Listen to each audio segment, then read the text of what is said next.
It's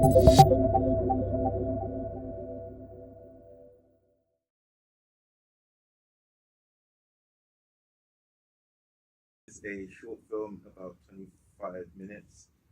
It's a political drama about two siblings on a long late night drive to the French consulate after they hear some news about about their father who was a revolutionary Pan Africanist. But in this clip, it's just you see a bit of the drama that is in the car. There's a lot of research that went into the history, the Somali history, because there's a lot of history related to poetry and revolutionary action in Somalia, and you don't see that in this clip, but it is more about the dynamic between the two.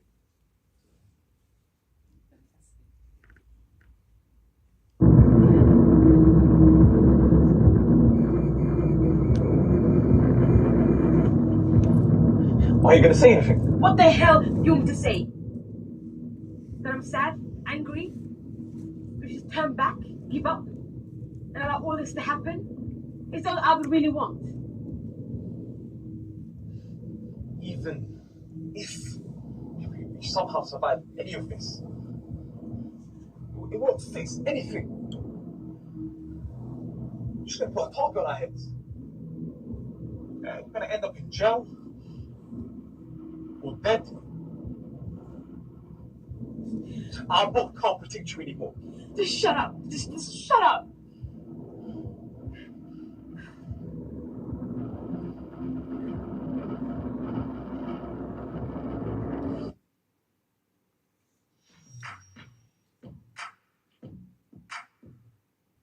So can you tell us what point you are at with Road Trip and what your hopes are for your short film? So the film is finished now. We're just about to go into festival run, so submit it into a selection of festivals. Before that, I want to try and raise some capital for submission by doing some private screenings, but that will also help to gain awareness of it and invite some industry people into those private screenings, so to start conversations and see how we can market and market the film. The selection of festivals that we looked at were related to the themes and targeting we were specifically targeting places that had a significant Somali diaspora. So London is a place. We looked at Sweden, Minnesota in the US, but also Pan-African film festivals, because you don't see it in that clip, but there is a lot of messaging about neo-colonialism, about Pan-African ideology or philosophy. So I've been looking at places such as Festaco, which is the largest Pan-African film festival in Africa, in Burkina Faso. But yeah, just to answer, to wrap up, yeah, it's at the stage where we're submitting it to film festivals and hopefully use that as a platform to make it easier to make the next films.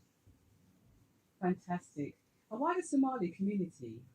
So I definitely wanted to do I definitely wanted to be a Pan-African story, and it was going to be a diaspora. I actually didn't want it to be.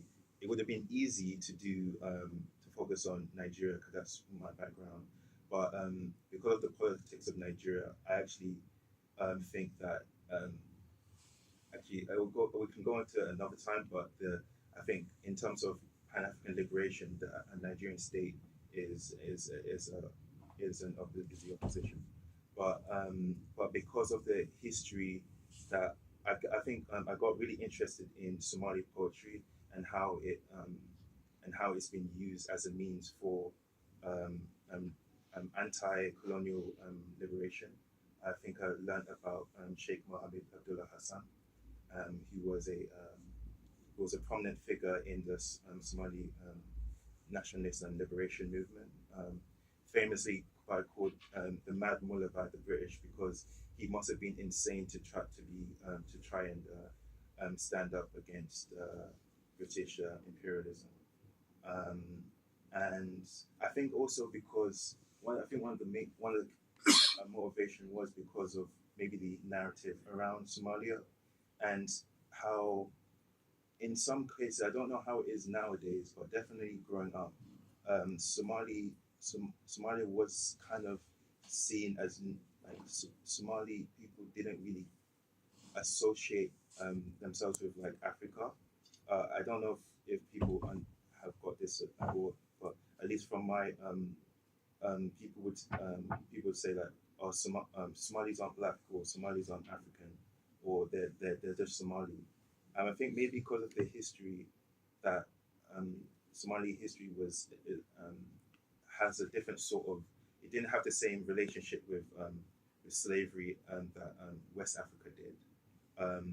But so I think, and in some areas you got that in Ethiopia as well, where there was a sort of like disassociation between either East and West, because of course to be considered, almost to be considered African was essentially to be considered a slur. So I wanted to try and kind of unite that, make it truly Pan-African by acknowledging the Somalia's contribution to the Pan-African to Pan-Africanism. But even in the film, we touch on different. Well, it's just mention of particular people. There's a North African woman who I was looking at as a prominent woman in Algeria who I just mentioned in there, because there's a speech where the father talks about prominent revolutionary figures. So I wanted to, in the film, try to make it truly Pan-African in that way. Yeah. Well, I hope more of that happens. That's fantastic, Daniel. We really need to be proud of our, I'm not saying some of us are not, but we've been taught not to be proud of our African roots and going and reaching back into our homelands and making those connections, because it's rich. The land is rich, the culture is rich, the talent is rich. And I really respect the fact that you try to build bridges with West Africa and East Africa. Yeah, like you say, we treat them like, not as bad as North Africa, but there seems to be a separation with Sub-Saharan, East, Eritrea as well, all of that situation. That's really, really fascinating. AJ, do you have an equal part? I mean, how do you work together as creative? So I have more back-end focus. So my job is to really make sure that his work is visible and getting it out there. So what I will do is essentially translate whatever he's put into the production into the commercial pitch. So whether that be to distributors, events, whether it's venues, stuff like this, and really make it as appealing to them and say, hey, this is how you can engage local communities or people that you're trying to attract. So turning these films, these productions into a way to not only connect with our own communities, but to communities outside of us, so they also understand us and they know how to engage with us in a way that works for us, not in a way that's being put by the ministry, essentially. So yeah, a lot of my work is focused on that, distribution, community engagement, and really understanding art as a medium to communicate our experience and what we want to see in the future. Fantastic, because I don't think we think enough of the business side. You know, it's called show business for a reason.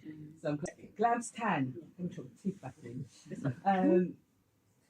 Are you part of this? I don't want to say new wave, but what is your connection to this to Àkàndá, and also what have you got going on? If you don't mind telling us. Okay, so Daniel and AJ have been very giving me the guidance and have been very supportive in what I'm doing production wise and just giving advice because I'm new to the filmmaking space, but I've just got such a passion for it now. And obviously, I'm actually filming tomorrow, so I've got my own series that we actually wrap up next month. What's it called? Love, Lies and Labryinths. Yeah, that's what it is. Yeah, so it's a family drama. It's got love. It's got stuff with betrayal. It's got stuff. I shed light on stuff to do with mental health as well because I feel like mental health is so important, and I feel like it's not spoken about a lot. So there's we focus on that at points in the show throughout the show, and there's a cast of 9 of us, and I'm in it as well. And we've just been we're actually filming tomorrow, and then next month we fully just wrap up episode 1 and 2 as a pilot, and then I'm looking to just pitch and then just try and get funding at the moment because I self-fund everything. Respect. But, yeah, I Wonderful. do. You're not waiting. You can't. If you wait, how long is a piece of string? If you want something, you've got to invest in yourself. So everything I've done throughout, I've always invested in me because I want to succeed, and I've got an amazing team, and I've met up through, obviously, thanks to Sean. He's a great mentor to us, and he's, introduced me to these 2 amazing kings, and they're, we just all, I'm supporting whatever they're doing, and they're supporting, likewise, and, so I think it's about unity and, supporting each other. We're stronger together, so I've got a lot of stuff going on, and I've got a great team that's, that I work alongside as well. Because Omar was meant to be here, but he couldn't be up, but he's like my creative director, and I've got Helen, and I've got my god sister Steph, who's one of the writers alongside me, and Nana. So I've got a great team, and my cast is phenomenal. So I've got a lot of other stuff that we're looking to do as well. So. Wonderful. You know what you're giving me? You're serving Issa Rae right now. You know what I mean? Because this whole content creator world meeting studio, traditional mainstream, is converging. And I think Issa Rae with Awkward Black Girl, people remember that? Before Insecure? Please watch Awkward Black Girl. Oh my gosh, chef's kiss. And you do the web series. Yeah. I think that's a way of being independent, show your talents, and then you get picked up. People come to you. So I'm hoping, I'm praying, and I think it's going to happen, that you have her trajectory and her success. So come on, Daniel, yes. So would you like to speak on that? Is that your inspiration, that you make it and people come, you build it and they come? I mean, I think I've always been someone that I feel like I've always wanted to give in some way.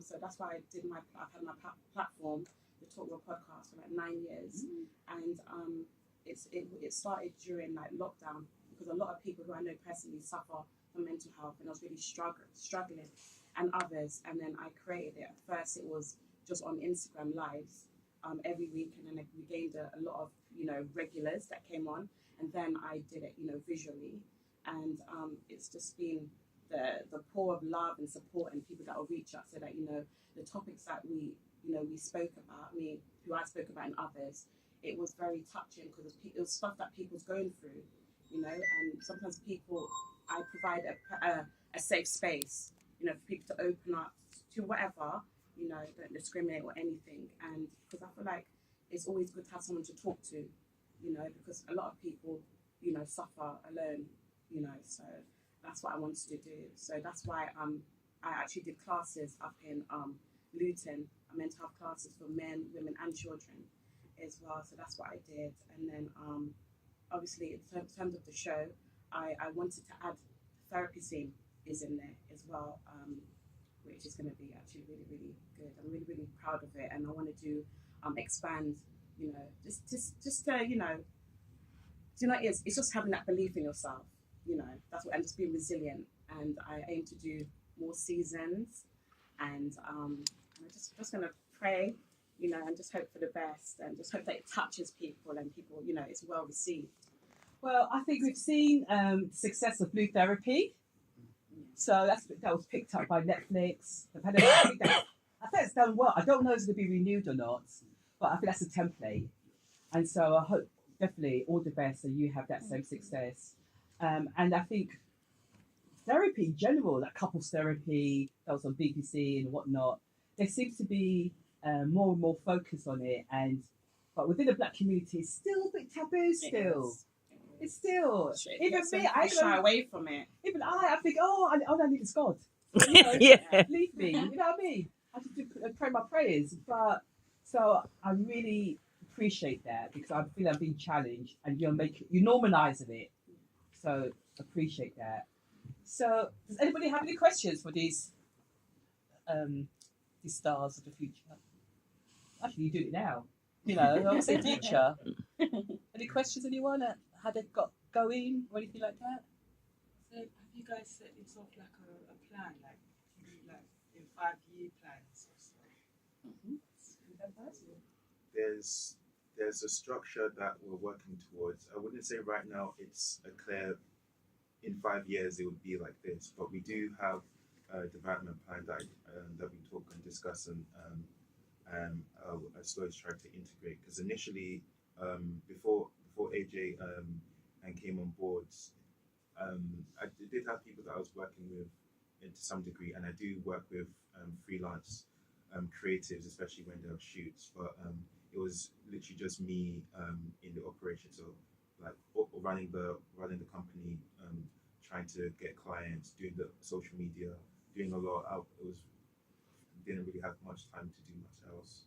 So and now as we're growing slowly, I'm working with AJ Palak, who's doing social media and communications, and we have a business and development lead as well.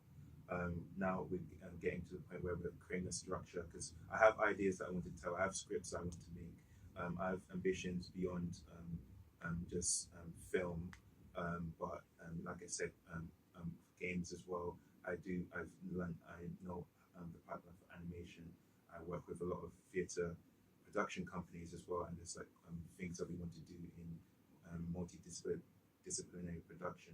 So now now as a team we can plan. Okay, how do we do that in a sustainable way? Because we can have all these dreams and ambitions, but we don't want to burn out before we get far ahead. So we've been with the stuff that we've done so far. It's about partnering with the right organizations. Okay, if you want to get to point B, how do we? So we have this dream to get to Z. How do we just get to point B? With AJ partnering with these charitable organizations, with universities, educational institutions, to then develop the youth development part of the company, which actually feeds in to some of the creative projects that we want to do, because it actually allows us to it gives us a better platform to fund and develop some of the creative projects, and that means that both of those things are feeding into each other. Then you have the creative services, which is bread and butter. How do we plan create a sustainable model for that to generate income by itself? So and all of these things are then becoming quite sustainable. Then all of the long-term ambitions that we want aren't just pipe dreams, but actual step-by-step possibilities or targets rather. So I guess the 5-year plan is something that we're looking to do. I think just recently I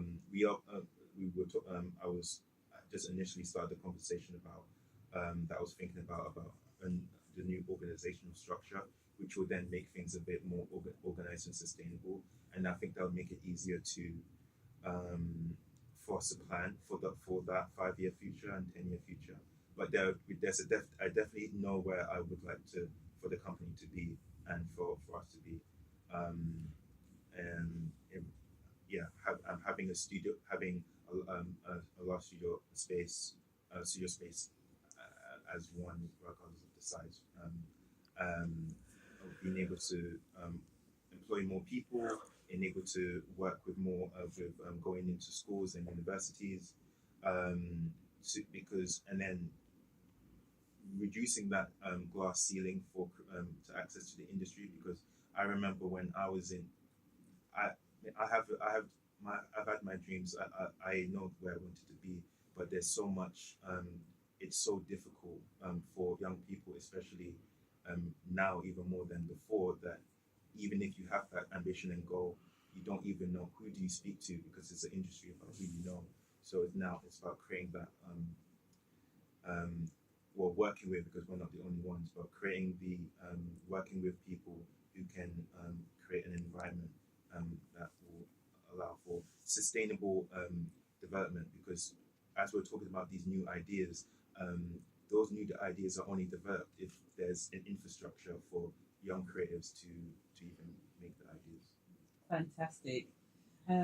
Glamz, could you tell us, is there a website? Where can we find this web series? Okay, so it's gonna be, it's not out yet. Okay. It's not out yet, but we're looking to wrap up next month, definitely. And then obviously it's gonna be on YouTube. And then after YouTube, obviously I'd want to, hopefully, I'd want to pitch it to like Channel 4, Channel 5, by the grace of God, Netflix. Mm-hmm. That's definitely the plan. And to your question, I do set up a 5-year plan. I do set up a 5-year plan. So every year I do a vision board. I've done it for so many years. I do a vision board. I've got a big one. My kids have it as well. So a vision board of what I want to achieve and how I'm going to go about doing it, how much it's going to cost, and then gradually as I do it, I just tick it off. And obviously in life happens. Sometimes there's setbacks, there's stuff that get in the way, there's obstacles, but it's just staying focused. That's just what it's about, and just not giving up. Because there's a saying, just as you're at sometimes the breakthrough, life will really get on top. And I've had challenges, I have times where I'm like, oh God. But it's just, that's what I'm saying, it's having the belief. The mind has to be strong, because it can sometimes play tricks on you, but it just believe in yourself. That's all you need to do, is believe in yourself and have that resilience, have that drive, and just know that, you know what's the end goal? You know, I want to see myself having, you know, I love Tyler Perry, I love Beauty in Black. Yeah, I know, but I love it. Anyway, I love Tyler Perry. I love Beauty in Black. Yeah, and I want to have different genres of like series. I would love to do like a theatre play one day. So there's other stuff. So just having how do I say it? Just a long list, of stuff. I want to do it all, because I think only you in life, not you, but I'm saying in life, only we can limit ourselves. There's no limits to anything. I feel like if you want to do something, I don't believe that we're meant to just be in just one category of things. I don't believe that. I've done so many different things. You know, I've been in magazines. I just did a interview with Princess Naya, if you know her, guys. Interviewed me the other day. I've been on billboards, like 8 billboards, literally around my podcast. So it's just having that belief in yourself and investing. You investing in yourself is the most rewarding thing you would ever do in your life. My kids are actually in the show as well, and my godchildren. So at those scenes for next month. So my kids are literally going to be, Sean's going to help out my kids as well, because they're teenagers now. I've got 4 kids. 13, 14, 15, and 19. And all of this. Pardon? Done all of that with 4 children. Yeah. Yeah, I have. That's amazing, my dear. And AJ, back to you, because you're the He's a quiet one. He's quiet. You go, what's the quiet one? Understand? The business guy driving it. What I like about you is that you're talking about the routes to market. You talk about distribution. You talk about all of that, because we're not in those spaces too tough. Especially sales. I don't know one black film sales agency. I might just, except for like Afro Films. There's an amazing woman who's doing something. Mascalia, what's her name? But so we really, we call ourselves a collective for a reason. You know, even if it kills me, not everyone's for everything. But whoever wants to jump on a bus, I swear to God, I'm going to support us. I'm going to legacy mode. So when you're thinking about distribution, sales, marketing, PR plans, do you think that's the trick we're missing right now? I think we're chasing the wrong people. Hey! So the fact is we're still trying to follow the legacy model for something that just doesn't, they don't see us, they don't appreciate the work that we do ultimately. So what we need to do is empower ourselves, put ourselves in a position to fund ourselves, to screen ourselves, and just show our work, and then eventually they'll see, as they always do. But that is really my fault. Find who sees you, who recognizes you, and chase that, because chasing the wrong people will waste your time and waste your energy, and essentially you're just wasting your IP by sharing it with them in the first place. They will happily copy it and not credit you. So it's just a matter of being with the people that recognize you, and I think there's a level of emotional intelligence that needs to come with that, because people can really present themselves as someone that will help you, or someone that will put you in the right places, but if you're not able to clearly see their intentions, and again know your own North Star, will have that 5-year plan, as chaotic as the world is, you can make mistakes, I guess is the best way to put it, and it falls flat. So yeah, I think my job is to recognize those people that are for us and to put it in spaces like that. Thank you so much. Come on now. You go through, my dear. There is We Are Parable. Yes. They're a distribution. Yes, We Are Parable, Tape Collective. Kush, yeah. And there was Nubian Tales way back when, but at a consistent level. There's the odd title here and there. We need to come with some real funding and investment behind us, because the titles are being released. There's like small independent titles. We released 11 years ago, Dear White People. My gosh, it always broke me releasing that film, but still, we broke even, but still, that little thing we did is probably has one of the highest box office for a black-led company, and that can't be right. That can't be right. So we are looking to get back into distribution hard and build up our communities, build up routes to market, show short films, a lot of filmmakers start with shorts, make the audience aware of the talent coming through. So when they drop, we're ready and hit the box office and prove something. We need to own cinemas, or at least a screen within a cinema, within a multiplex. There's so many things that we need to do to be autonomous. And there's also black philanthropy. Some people, black people will love each other, but sometimes we don't trust each other. So if we have secure financial vehicles that we could, like the Hamiltons and the AJs, can invest in, then I think we could really move ahead. And there's also there's oil barons out there. You know what I'm saying? So what's going on? Where's the disconnect? So I want to work with British Council, with Department of Business, and there's so much I want to do. So listen to people like you, AJ, music to my ears, because you get it. It's just find that time to just sit down and we need to talk and just work it all out. So thank you for you. And thank you for your question. So we're at in the background. We seem quiet, we seem whatever, but it's hard out there, because if you don't have the investment in the first place, and you don't have generational wealth, you don't have the nepotism, you don't have the old boys network, and because we've been put as crabs in a bucket, it's taken us a bit longer, but we're building. So thank God for the people out there I just named, Bounce and all the, and what's my guy, Pierre, Your Cinema, Goats. It's happening, but I really want somebody to write us a check. So my question is, we want it from our own people, but do we have to be wary of allyship? From white people for ourselves? Where it's coming from. But usually we think allyship, we think outside of the community. well, I see it as a very London-centric mentality. Okay. Whereas like it's almost tribalist. Whereas like if I don't know you or if I don't see there's something very tangible for you to provide me, we're not going to work together.